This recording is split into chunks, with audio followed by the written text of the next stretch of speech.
Comenzamos esta charla sobre unas observaciones tomistas a la antropología de la vocación cristiana del padre Rula en el marco de nuestro Congreso de Psicología y Espiritualidad del Instituto de San Juan y Santo Tomás. Comenzamos en el nombre del Padre, del Hijo y del Espíritu Santo. Amén. Pedimos a la Virgen, trono de la sabiduría, que interceda por nosotros. Bien, pues en esta charla acerca de un poco esta obra que ha sido tan difundida ya desde hace bastante tiempo, de los 70, de los 80, del padre Rula, acerca de la vocación cristiana, era un planteamiento de la antropología teológica en relación con la vocación cristiana, en la que quería pues, poner de acuerdo datos de la psicología, de la teología, de la filosofía, ante la grave crisis además de vocaciones que se estaba dando en los años 70, en el inmediato posconcilio. Esto es algo que todos conocemos y en ese contexto el padre Rula, jesuita, tuvo un interés grande en reflexionar sobre todas estas cosas. Para seguir la charla, en la página, creo que está subido en el Congreso también estos materiales, en mi página web, vadilloeduardo.academia.edu, se pueden encontrar también los materiales para esta charla que voy a dar ahora. Vamos a pasar a ellos inmediatamente.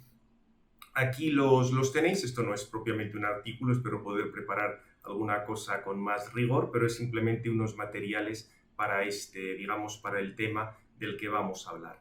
Y aquí os comento que, ya digo, se trata de la antropología de la vocación cristiana del padre Rula, este profesor de la Gregoriana, aquí tenéis sus fechas. La idea siempre se movió en este campo de la psicología explicada en la Universidad Gregoriana, y un poco el acicate de su obra fue la situación de crisis vocacional que se vivió en el posconcilio. Lo que vamos a hacer en nuestra charla será presentar un poco la propuesta del padre Rula, que se ha difundido enormemente, no solo en el campo de la vocación. Pensemos también, por ejemplo, que en el campo, lo que tiene que ver con el matrimonio, todo el derecho en torno a las nulidades matrimoniales, un autor como por ejemplo el que entonces era el padre Burke, que luego ha sido el cardenal Burke, en su tesis doctoral de la Gregoriana también hace referencia a estas aportaciones de Rula, o sea que ha sido una cosa muy difundida, no solo en ámbitos estrictamente vocacionales, sobre todo vinculados a los jesuitas, sino que se ha extendido bastante, y por eso creo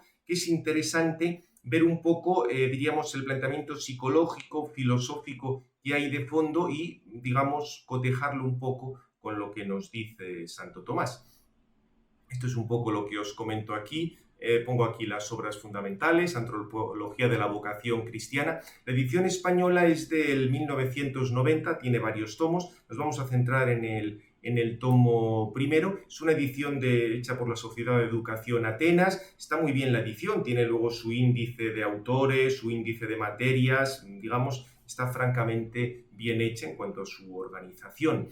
En el segundo volumen de esta obra, ya escrita junto con Imoda y con Riddick, se titula Confirmaciones existenciales, es verificar desde el punto de vista de la psicología una serie de cosas que ha dicho en el primer tomo. Y es interesante porque el primer tomo, que es el que presenta un poquitín más las bases interdisciplinares, la propuesta de fondo de Rula, que es complejo, son bastantes cientos de páginas, ofrece luego un resumen muy interesante en el segundo tomo. De la 19 a la 66 tenéis las líneas fundamentales de lo que decía en el primer tomo. También, para hacerse una idea de conjunto de lo que dice el padre Rula, se publicó en la Civiltà Católica un artículo elogiosísimo por parte de Meures, un proyecto interdisciplinar de antropología cristiana, hace un resumen muy elogioso del planteamiento de Rula, y como prueba de la medida en que esto se ha difundido en autores que hablan de los temas vocacionales, tenéis la obra del padre García Domínguez, también jesuita, en este caso de comillas, Discernir la llamada. Es toda, digamos, un ensayo y con aplicaciones prácticas para los que tienen que ayudar a discernir las vocaciones, y se basa fundamentalmente en la obra de Rula. Ya digo que esto se ha difundido muchísimo y por eso creo que merece la pena echarle una ojeada. Como digo, vamos a la primera parte y la más extensa de estos materiales que aquí os presento. Es como un resumen, ver un poco qué es lo que nos dice el padre Rula. Indicaremos ya algo de sus presupuestos y lo compararemos con algunas afirmaciones de Santo Tomás. Y esto no porque, digamos, nos interese mucho Santo Tomás, así como un autor medieval, por un interés historicista o simplemente porque, como algunos papas han insistido mucho en que había que seguir a Santo Tomás, esto de ser tomistas por decreto, no es esa la cuestión. La cuestión es que Santo Tomás capta la verdad de muchísimas cosas y por eso nos es muy útil para poder, diríamos, valorar, para poder entrar en diálogo con estos otros planteamientos. Realmente, y esto ya va a ser un poco la conclusión que anticipo, la intención extraordinaria del padre Rula de integrar psicología, filosofía, teología en un marco de antropología al servicio de la vocación es un proyecto, digamos, la intención es extraordinaria, pero si lo hubiera desarrollado en un contexto tomista, probablemente los resultados hubieran sido mucho mejores, como vamos a ver. ¿Podríamos presentar en pocas palabras lo que dice Rula? Sí, de hecho él mismo, antes de publicar lo que ya era su obra más o menos definitiva, nos ofreció en un artículo del 78 un resumen de cuál era su proyecto. Y fijaos porque el resumen es muy claro de lo que va a decir. Cuando una persona responde cognoscitiva y afectivamente a un objeto, en este caso la persona y los ideales de Cristo, por ser atraída por el valor intrínseco del objeto mismo, entonces la persona se siente impulsada a trascenderse a sí misma, esta idea de trascenderse a sí mismo va a salir continuamente, para asimilar, para internar los objetivos, los ideales irrelevantes de Cristo. Cuando por el contrario la persona responde porque el objeto es percibido consciente o subconscientemente, el tema del subconsciente también va a salir mucho, también como algo que favorece o no la estima de sí mismo, entonces no son favorecidas necesariamente la autotrascendencia y la internación del ideal. Dicho con otras palabras, la respuesta es ambigua.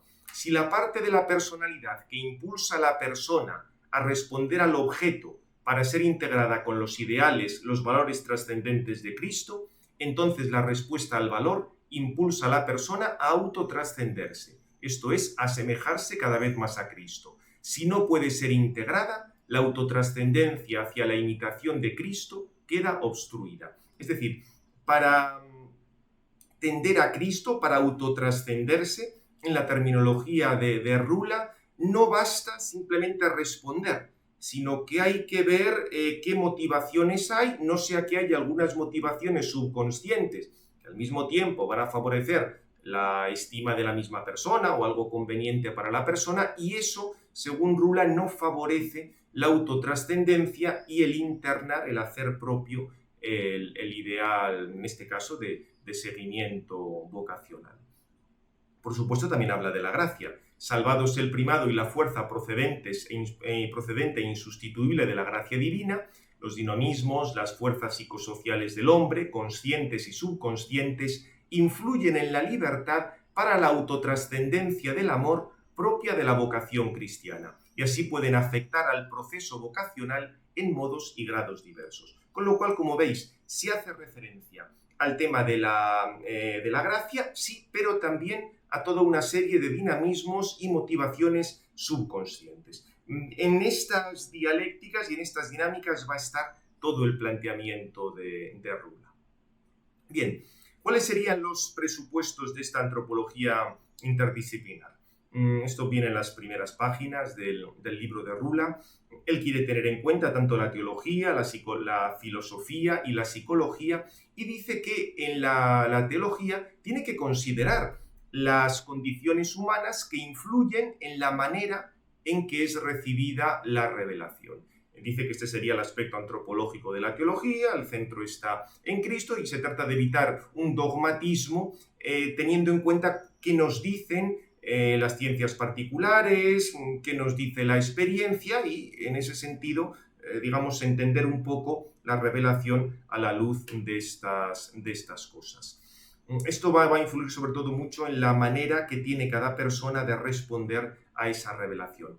Lo que pasa, y esto ya comentaremos luego, que a mi modo de ver va a ser el grandísimo problema, es que sigue el método trascendental de Lonergan, también sigue a Rahner, y en moral, para hablar de los valores e ideales, va a seguir a De Finance. Hablaremos posteriormente de esto, pero esta idea nos tiene que quedar muy clara. Todo el planteamiento de Rula se apoya filosóficamente en el método trascendental, ya sea en la versión de Lonergan, de Runner o de Finance.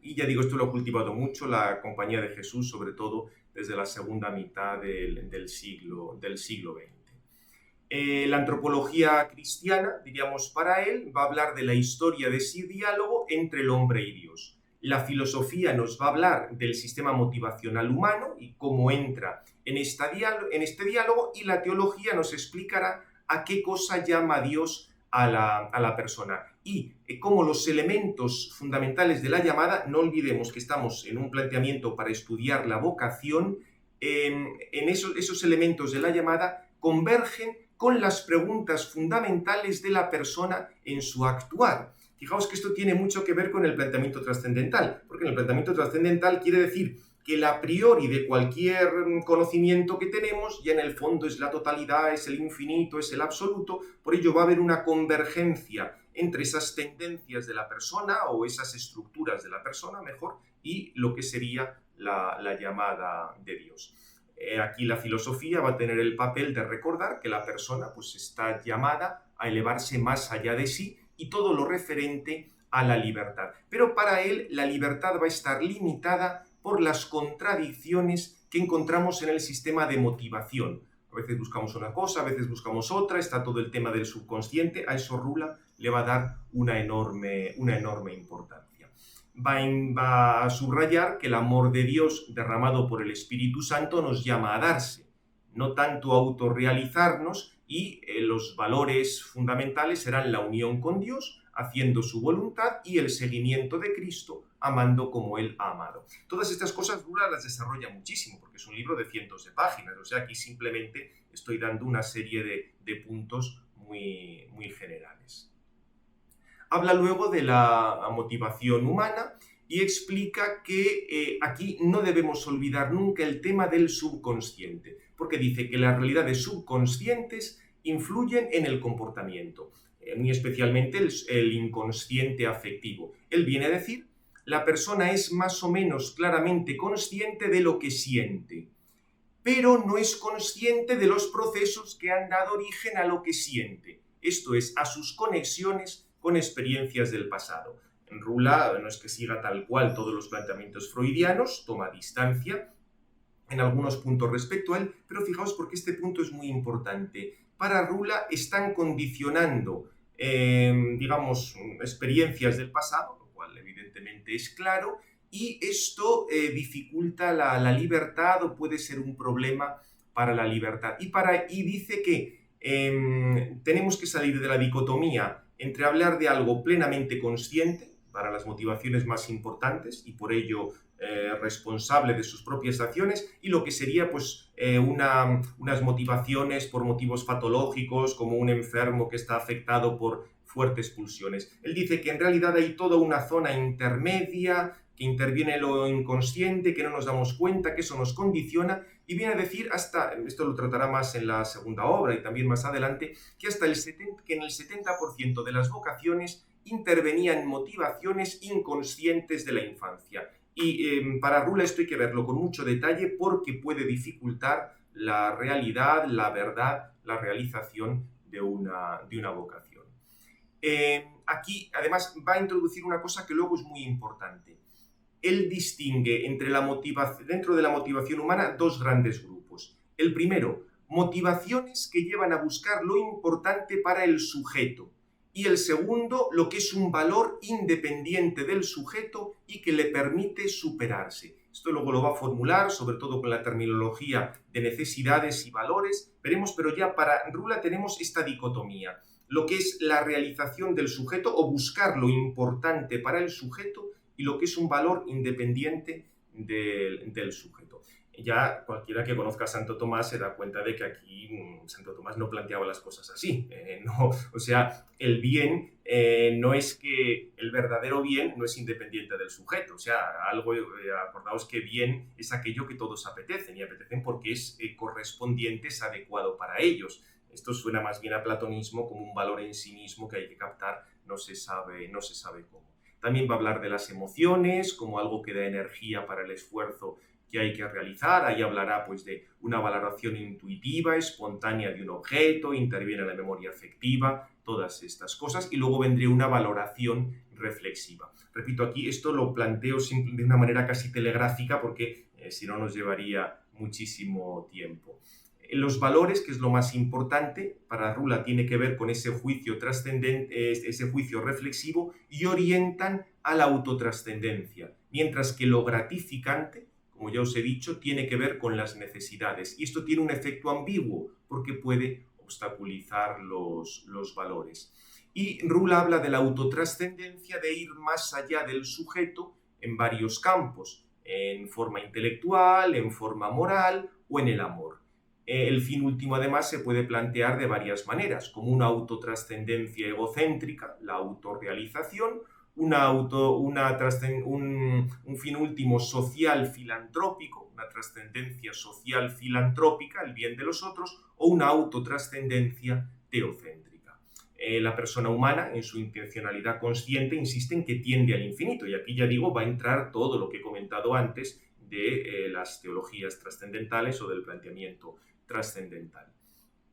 Y explica que muchas veces habrá que tener cuidado en, digamos, evitar eliminar de la conciencia tendencias a la acción que sean inaceptables cuando a veces vienen de una naturaleza puramente emotiva.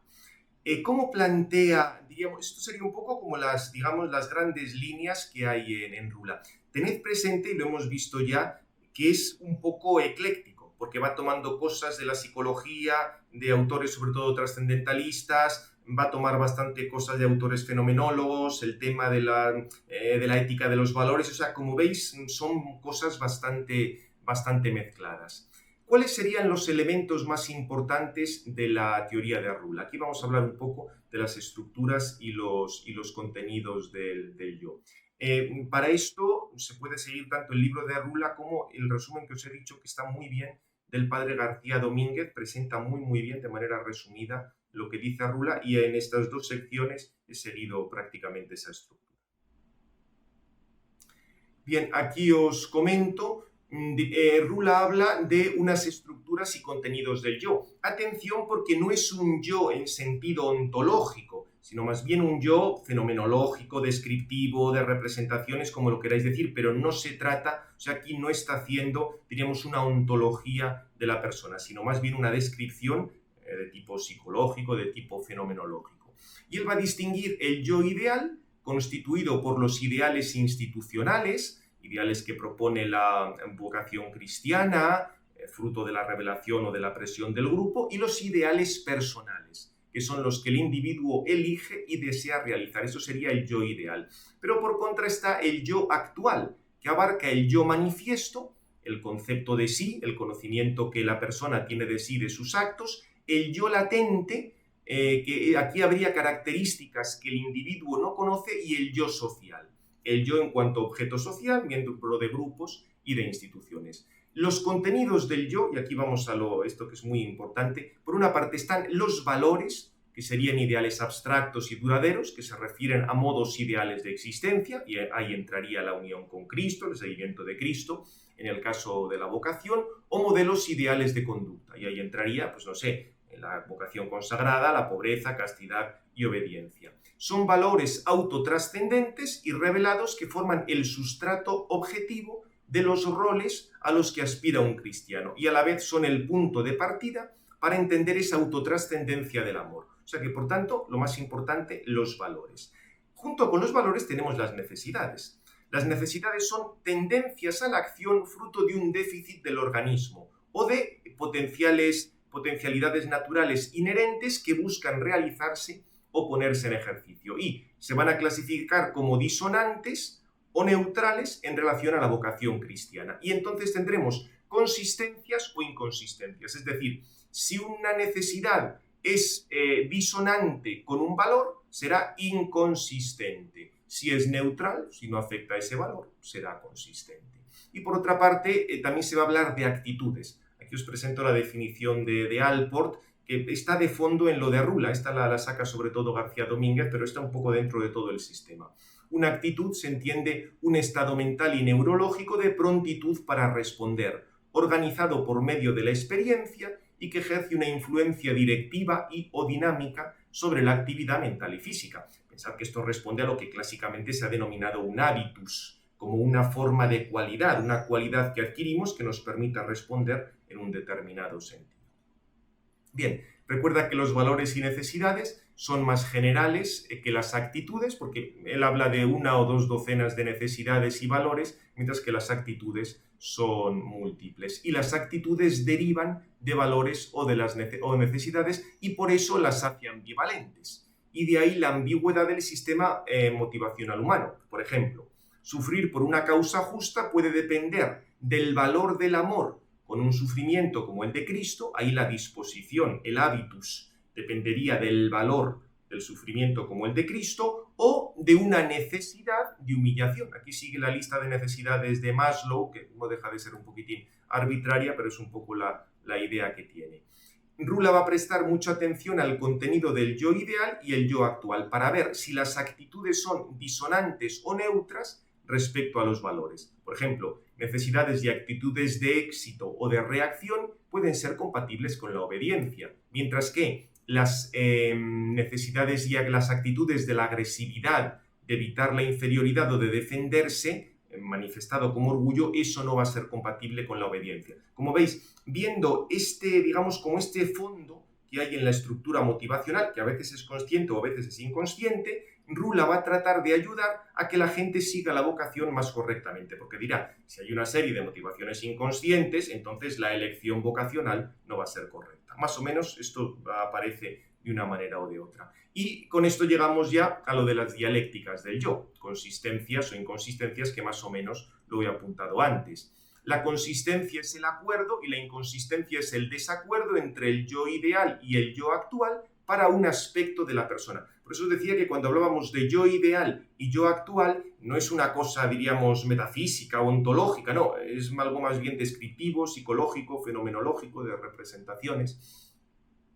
Y, digamos, esta consistencia o esta inconsistencia se originan debido a la llamada a la libertad para la autotrascendencia, con una serie de valores, él habla de 5 valores autotrascendentes. Por ejemplo, la ayuda a los demás puede tener su origen en el valor de la caridad cristiana y formar consistencia. Pero si este deseo de ayudar a los demás, esa ayuda a los demás, estuviera motivada por un deseo de hacerse ayudar o dependencia afectiva, ya no estaría al servicio de la caridad ni de la autotrascendencia del amor, sino al servicio de la necesidad de ser ayudado. Y en ese caso, el yo ideal de dar es inconsistente con el yo actual de recibir. Como veis, tenemos esa contraposición entre necesidades y valores, o por lo menos puede darse esa contraposición.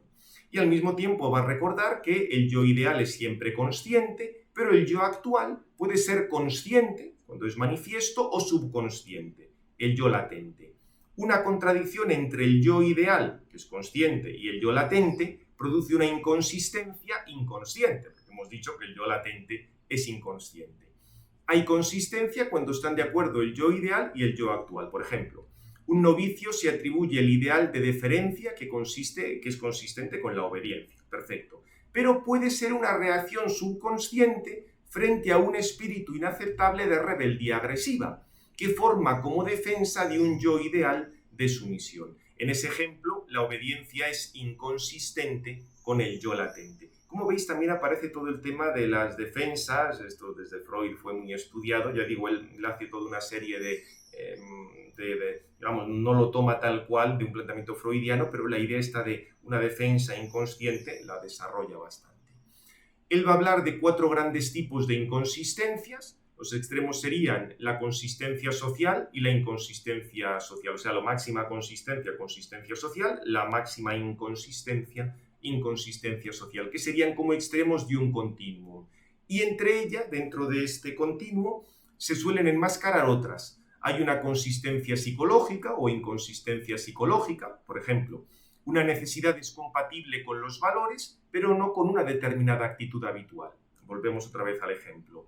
La necesidad de ayuda a los demás es compatible con la caridad, pero el sujeto ayuda con actitudes agresivas. Entonces, es socialmente inadaptado a la institución vocacional. O sea, está ayudando, pero la agresividad que pone en esa ayuda hace que no esté adaptado para la institución vocacional. La inconsistencia psicológica para él aparece cuando una persona tiene necesidad de ser ayudado, pero proclama el valor y la actitud de ayudar. Diríamos ahí, no va a haber problemas sociales, pero psicológicamente será inconsistente, porque tiene la necesidad de ayudar, pero tiene la necesidad de ser ayudado, pero proclama el valor de ayudar. Para él las consistencias centrales son las más importantes y son fundamentales para que pueda darse la perseverancia en la vocación. Y deberían darse 3 rasgos en esas consistencias centrales. Se trata de un atributo del yo importante para el yo ideal, para conseguir los fines vocacionales. El atributo al mismo tiempo es importante para el yo actual, en cuanto que da lugar a una fuerte atracción afectiva o repulsión, sea a nivel consciente o a nivel subconsciente. Por ejemplo, una agresividad no deseada por el yo ideal es sentida fuertemente por el yo actual. O sea, el yo ideal rechaza esa agresividad, pero el yo actual la está sintiendo. Y luego la inadecuación de las fuerzas que intervienen para controlar las manifestaciones. Por ejemplo, el ejemplo anterior, la agresividad no deja de aparecer en el centro de su afectividad, con lo cual está en desacuerdo con las tendencias vocacionales y racionales de la persona. La persona racionalmente desea una cosa, pero siente una afectividad contraria. Entonces, la dialéctica vocacional global va a estar en una serie de consistencias básicamente conscientes, también va a haber conflictos preconscientes e inconsistencias, o sea, esa contraposición valores-necesidades inconscientes. Y todo esto es lo que da lugar a una cosa que se ha difundido muchísimo entre Rula, todos los seguidores de Rula, lo que él llama las 3 dimensiones. Diríamos que, ¿qué son las 3 dimensiones? Pues la tercera dimensión, que es la que tiene menos que ver con la vocación, serían elementos psicodinámicos que no tienen mucho que ver así con este tipo de elecciones conscientes. La primera dimensión tiene como horizonte valores autotrascendentes y dispone a la virtud o al pecado, mientras que la segunda dimensión combina valores autotrascendentes y valores naturales y dispone al bien real o al bien aparente. Esto Rula lo identificaría con un error no culpable. La primera y la segunda dimensión pueden tener influencia en la calidad de la virtud o santidad y en la eficacia apostólica. O sea, la primera, recordad siempre los valores autotrascendentes, lo que tiene que ver directamente con la conciencia, y la segunda combina valores autotrascendentes y valores meramente naturales. Y aquí puede intervenir más todo el tema del inconsciente. Entonces, las 3 dimensiones influyen en la libertad para la autotrascendencia y para la vocación. La primera dimensión de forma consciente, la segunda de forma subconsciente y la tercera sería ya si influyes de lo que tiene que ver con las patologías psíquicas. Bien, establecer las 3 dimensiones ya es un paso importante para objetivar el sujeto y para valorarlo. Habla luego de toda una serie de símbolos que intervienen en esto, cómo las motivaciones se pueden estudiar desde distintos puntos de vista, pero digamos, aquí ya no profundizo más porque ya nos estamos retrasando mucho. Y luego esto aplicado tal cual a la vocación. Aquí de nuevo vuelven a aparecer explícitamente Randall y Lonergan. Ve la vocación pues como un llamamiento divino primero, la cooperación del hombre, la decisión de emprender el camino vocacional y la integración de ese yo que se trasciende con la vida de Cristo, es esa integración de los valores con el conjunto de mi vida. Y aquí va a hablar de valores autotrascendentes que tienen que ver sobre todo con la primera dimensión, serían disposiciones conscientes a la virtud o al pecado que influyen en la santidad subjetiva. Esto lo relaciona además con la primera semana de los ejercicios, y una vez superado el pecado por la virtud, hay que servir a Dios según un bien real, integrando la primera y la segunda dimensión. Esto además lo relaciona con la segunda y la tercera semana de ejercicios, y por último se hablaría de la unión de amor con Dios por sí mismo, que tiende a la entrega total de sí al otro con mayúscula, y a los otros, al prójimo, con libertad completa de sí mismo, que incluye todos los valores anteriores. Por eso dirá que los primeros pasos requieren que el yo ideal se integre con el resto de la personalidad en un proceso en el que se apropia de los valores objetivos de Cristo y los hace suyos. Es la internalización de, digamos, de esos valores. Y las dificultades se van a dar cuando no hay internalización. Yo internalizo un valor revelado o vivido por Cristo, cuanto más dispuesto estoy, cuanto más libre soy de aceptar dicho valor, que me lleva a autotrascenderme teocéntricamente, en lugar de autotrascenderme egocéntricamente o de manera solo filantrópica, y que tal valor me cambie.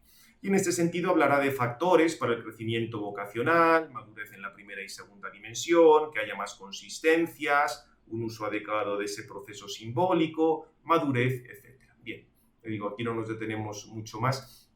Simplemente este dato, para Rula, entre el 60 y el 80% de las personas se veían obstaculizadas en su vocación para la madurez por inconsistencias centrales e inconscientes. O sea, eran por motivos inconscientes lo que era una dificultad para esa madurez. Y bueno, aquí recuerda pues cosas que favorecen la internalización, expectativas realistas, y también recuerda que hay algunos mecanismos de cambio social que se oponen a la internalización. Por ejemplo, la complacencia. La persona cambia o acepta una actitud o valor para recabar una ventaja o evitar un daño. Ahí se adapta extrínsecamente a la situación, pero no por un motivo interno. O la identificación. Se adoptan ideales, actitudes o ideales no por el valor intrínseco, sino porque son subjetivamente importantes para la persona que los adopta. Acrecientan su imagen, su autoestima, pero digamos no es algo, no es un valor en sí mismo que haya que seguir.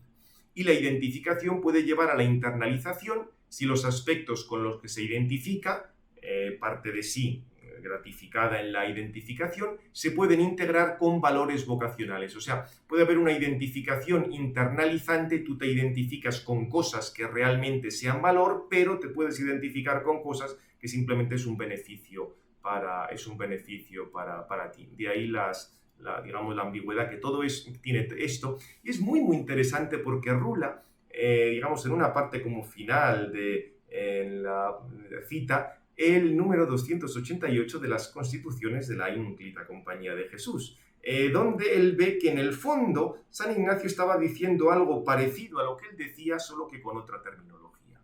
Todos se esfuercen de tener la intención recta, no solamente acerca del estado de vida, pero aún de todas cosas particulares, siempre pretendiendo en ellas puramente el servir y complacer a la divina bondad por sí misma, aquí veríamos lo de los valores, y por el amor y beneficios tan singulares con que nos previno. Internalización o identificación internalizante, el tema de los valores que hemos dicho antes. Más que por temor de penas ni esperanza de premios, que eso sería la complacencia. Dice San Ignacio, esto Rula no se acuerda tanto, aunque de esto deben también ayudarse, y sean exhortados a menudo a buscar en todas cosas a Dios nuestro Señor, apartando cuando es posible de sí el amor de todas las criaturas, que sería la identificación no internalizante, por ponerle en el Criador de ellas, a Él en todas amando y a todas en Él, conforme a su santísima y divina voluntad.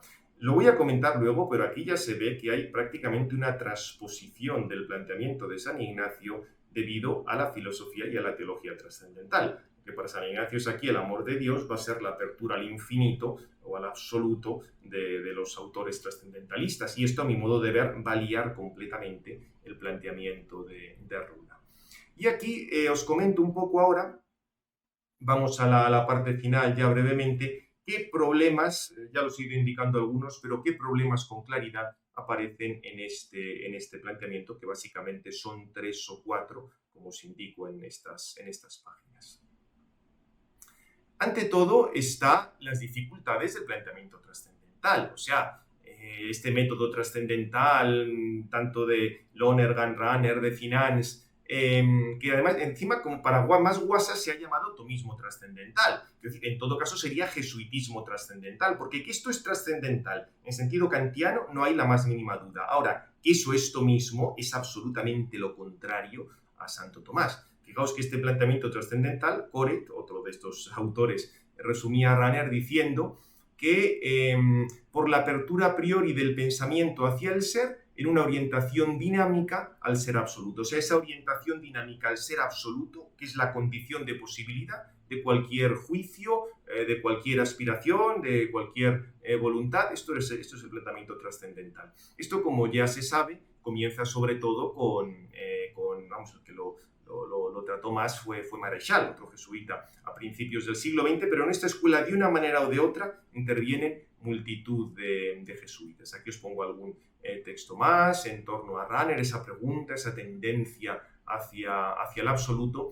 Claro, el problema es que este planteamiento ya sabemos las consecuencias que tiene. Alguna de estas en el congreso del curso pasado, el padre Mercant-Simó nos explicó muy bien todo lo que se sigue de este planteamiento rahneriano. Está el tema de los cristianos anónimos. Si ya estamos abiertos a ese absoluto, ya nuestro horizonte es Dios, pues mire usted, las religiones particulares como mucho te explicitarán algo, te dirán algún detallito, pero ya lo tienes. Todos somos cristianos anónimos, unos más o menos conscientes. Eso es uno de los grandes problemas. O en Lonergan, a quien sigue muy especialmente Rula en toda la teoría del conocimiento, que además es bastante confusa, no nos podemos quedar en ningún enunciado religioso concreto, porque eso impediría la tendencia a irnos superando. Hay que ir siempre buscando ese más allá. Claro, esto podría parecer muy novedoso, pero en el fondo era lo que estaban haciendo los neoplatónicos en el siglo IV. Querían pensar el cristianismo como un camino más para llegar al absoluto, porque ya todos estamos movidos a ese absoluto y cada uno pues llega como puede. Hay otras muchísimas consecuencias del planteamiento trascendental, pero a mi modo de ver, y esto lo he dicho ya en varias ocasiones, lo tengo escrito en varios lugares, la cuestión es que esto es una tomadura de pelo lógica. O sea, esto no tiene sentido. Estos no han entendido el sentido de trascendental de Santo Tomás. Sí, para Santo Tomás el alma es quod modo omnia en potencia.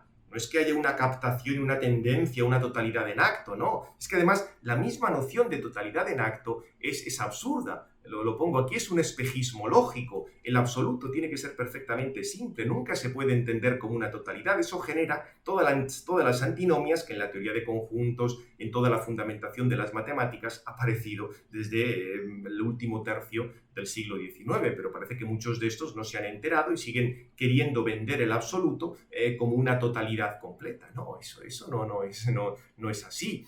Se está dando una confusión monumental entre la universalidad incausando, el absoluto Dios es causa de todo, y la universalidad impredicando. Dios no es el horizonte de todas nuestras predicaciones, es la causa de todo lo que hacemos, de todo lo que conocemos, pero no es que sea ese horizonte o esa universalidad de nuestras predicaciones. Como digo aquí, una cosa es que Dios sea la causa primera de todas las cosas, y otra muy distinta, que nuestro conocimiento tenga que depender de una apertura de sentido al absoluto, llámese como se llame. El haber olvidado las nociones de potencia y acto, cosa bastante característica de toda la escolástica jesuítica, pero desde los primerísimos momentos, por las bases nominalistas que tenía, parece que está en el fondo de estos problemas. Y otro segundo aspecto, este ya es más propio directamente de lo de Rula, es la contraposición entre necesidades y valores. Aquí Rula nos dice que en efecto ha tomado muchas cosas de Finans, que también explicó en la Gregoriana, más moderado, pero el planteamiento trascendentalista era el mismo. Sobre esto recomiendo un artículo muy interesante de Farrell, lo he escrito en la Revue Mist del 2020, donde habla del tema de cómo se resuelven los principios de la razón práctica y hace un análisis breve, pero muy logrado, de los planteamientos de Finans, que depende, no deja de ser otro caso más de esos autores trascendentalistas. Y es que además contraponer un valor a una necesidad nos remite a una moral de tipo fenomenológico que no se fundamenta en el ser, como mucho sería algo platónico. Hay una captación así misteriosa de los valores como la captación de las ideas platónicas. Además, aquí hay referencias a Ricoeur, está un poco en la línea de la ética de los valores de Scheler, o sea, salen bastantes autores en este sentido. Pero el planteamiento de Santo Tomás es completamente distinto. El bien está relacionado con las tendencias más profundas de la naturaleza. El bien tiene que ver con la consecución del fin en los diversos niveles de la naturaleza humana. Las mismas tendencias de la naturaleza humana son las que sirven para establecer los preceptos de la ley natural. Eso queda muy claro en Prima Secunda 94.2. Por supuesto, a consecuencia del pecado original no es que toda tendencia que experimentemos sea buena, porque se ha ocasionado un desorden. Pero no se puede prescindir de las inclinaciones o contraponer las inclinaciones al bien o las necesidades a los valores o todo este tipo de cosas. Esto por no entrar en la poca objetividad de la lista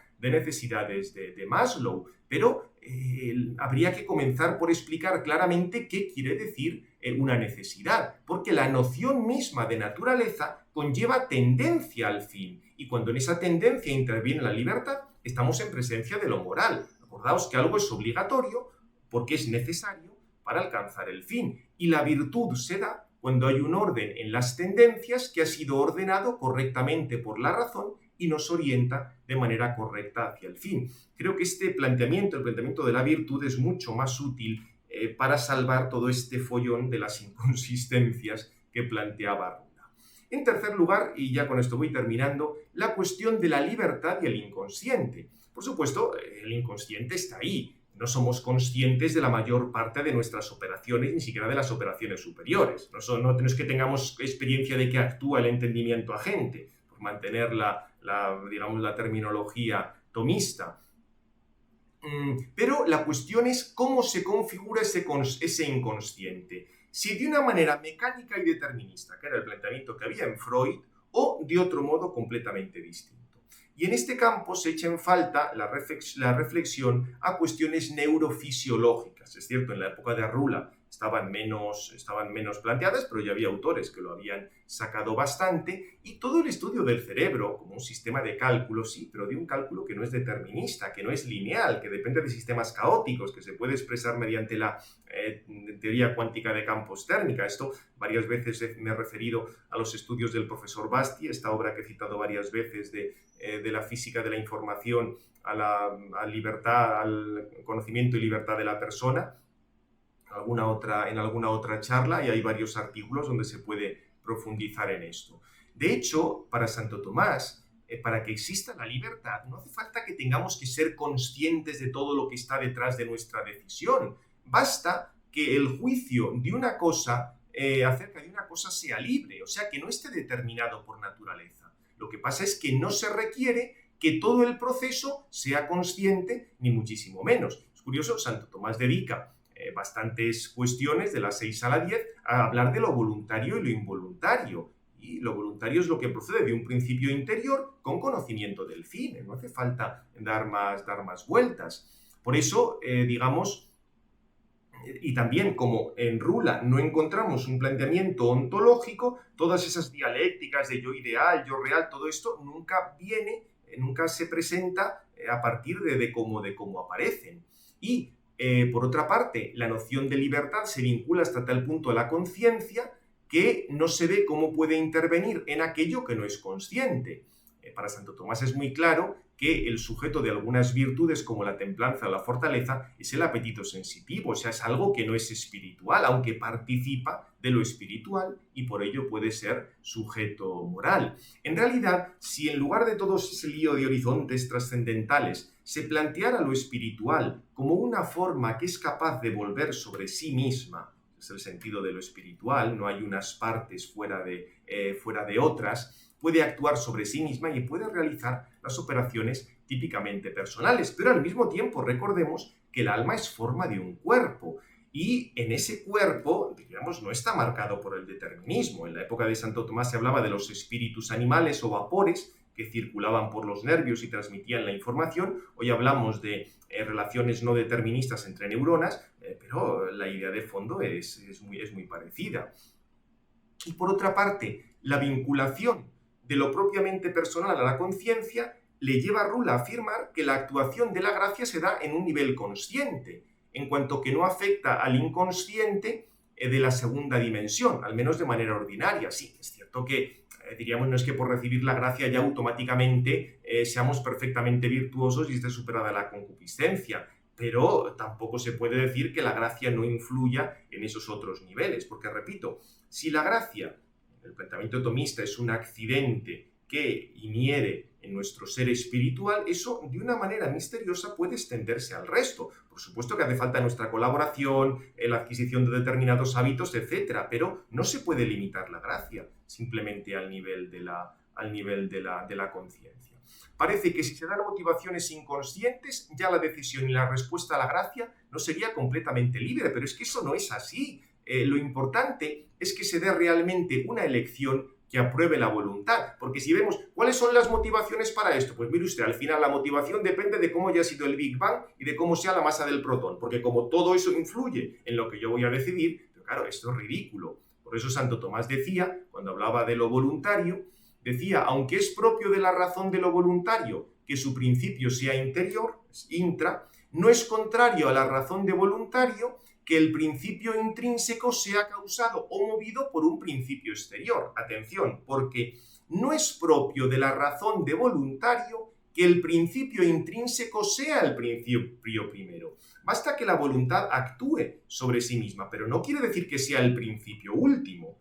Si no, solo Dios sería libre, pero es que eso no es así.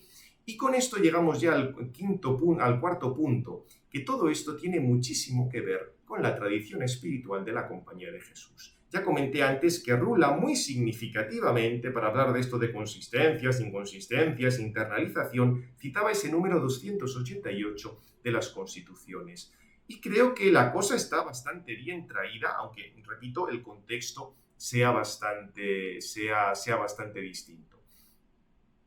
Ahí venía ese párrafo donde se contrapone a buscar el bien en sí mismo al propio beneficio, aunque es cierto que San Ignacio esto luego lo presentaba con bastante prudencia. Sobre este tema de problemas que hay en la espiritualidad, incluso de la primitiva compañía, en el seminario que tengo sobre la verdadera vida en el espíritu, en mi página de vadilloeduardoacademia.edu, están los materiales, ahí las últimas lecciones las dedico a este tema. Recordad que aquí fue muy interesante, aunque simplemente lo apunto porque ya no nos da tiempo, el que quiera puede profundizar ahí, la polémica tan interesante que hubo entre el dominico Tomás de Pedroche y Nadal, el jesuita Nadal, sobre el tema de la indiferencia, porque Pedroche decía, ¿cómo me voy a hacer indiferente a cosas que ayudan de manera diferente al fin? La riqueza y la pobreza no ayudan de la misma manera al fin, ayuda más la pobreza, con lo cual tendré yo que buscar la pobreza, no puedo hacerme indiferente a la pobreza. Otra cosa es que, por las circunstancias que sean, yo no tenga que hacer la pobreza o Dios no me esté moviendo interiormente a ello, pero yo no puedo hacerme indiferente a cosas que son diferentes, porque además Pedroche decía, está el tema de la ley natural, está el tema de las tendencias de la naturaleza, que también forma parte de la voluntad de Dios. Mientras que Nadal decía que, la vida espiritual estaba por encima de todas estas cosas. Atención, porque aquí de fondo está el planteamiento nominalista. Acordaos que para los nominalistas, y uno de ellos fue Mayr, y con Mayr estudió no solo San Ignacio, sino todos los primeros jesuitas en París, él decía que salud, enfermedad, riqueza, su honores son indiferentes para la vida espiritual. Esta frase no la encontraréis en Santo Tomás, la encontraréis en Mayr, lo cual suponía un planteamiento acerca del bien y la vida espiritual muy diferente del tomista. Acordaos que en el planteamiento nominalista ni siquiera el mismo acto de amor a Dios es bueno por sí mismo si no es mandado por Dios. Por eso, en el planteamiento de la Compañía de Jesús, el objeto de la caridad era Dios en sí mismo, no Dios en cuanto que comparte su bienaventuranza conmigo. El tema del amor de amistad, como trata Santo Tomás. Esto tiene una raíz nominalista. Y uno cuando ve lo de la contraposición valores y necesidades, le suena, y conoce la historia de la teología, le suenan estas cosas. Por eso, como os digo aquí, no es muy difícil trazar un paralelismo entre el esquema de la indiferencia, al que nos acabamos de referir, y el esquema de la trascendencia que hemos visto en Rula y en sus fuentes teológicas y filosóficas. Evidentemente las cosas el contexto es bastante distinto, pero recordad simplemente que en las grandes discusiones sobre la libertad y la gracia entre jesuitas y dominicos, en el planteamiento de los jesuitas, Dios no podía intervenir nunca sobre la misma libertad, porque si actuaba sobre la libertad, dejaba de ser libre, mientras que para los dominicos bastaba que el juicio fuera indiferente, como hemos dicho antes, para que se diera la libertad. Para Suárez la potencia misma tenía que ser indiferente. No entro más en esto, digamos, porque nos llevaría muy lejos, pero creo que el estudio de esta obra de Rula, aplicando algunas indicaciones de Santo Tomás, puede ser muy, muy útil, porque ya digo, estas cosas y estas tensiones se han divulgado bastante y creo sinceramente que el planteamiento de Santo Tomás con lo referente a la virtud, el cultivo de la virtud, para poner orden en ese interior, pero sin que haya una contraposición entre las tendencias naturales y los valores o la gracia, creo que es utilísimo para la formación y para la misma vocación. Pues terminamos ya. Gloria al Padre, al Hijo y al Espíritu Santo, como era en el principio, ahora y siempre, por los siglos de los siglos. Amén. En nombre del Padre, del Hijo y del Espíritu Santo.